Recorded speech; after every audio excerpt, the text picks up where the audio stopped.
مسجد ہے اور کہتے ہیں کہ تھانے کے چکر لگا رہا ہوں، اور یقین کریں جس تھانے کے میں چکر لگا رہا ہوں ان پولیس والے کے بچوں کو بھی میں نے پڑھایا، ان کی خدمت بھی کی۔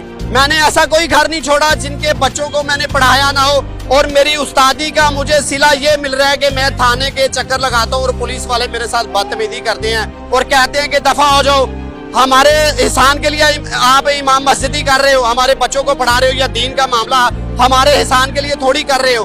تو یہ ایک استاد کی، ایک امام مسجد کی عزت جو پولیس والے کر رہے ہیں، تو یقین کرے بڑے دکھ کی بات ہے۔ میں نے سوچا آپ لوگوں سے بھی شیئر کروں کہ ایسے لوگوں کی تو ہمیں عزت کرنی چاہیے۔ یہ ہمارے لیے کیا نہیں کرتے، بلکہ 25,000 ان کی سیلری ہے اور 25,000 میں گھر چلانا بڑا مشکل ہے، تو اوپر سے امام مسجد بھی ہیں۔ تو پھر یقین کرے جب یہ تھانوں سے دھکے کھا کے نکلتے تو بڑا دکھ ہوتا ہے، اور 4 ماہ سے تھانے کے چکر لگا رہے ہیں۔ اب پولیس والے کہتے ہیں کہ یہاں سے دفع ہو جاؤ، اس پگڑی کا بھی ہمیں کوئی خیال نہیں ہے۔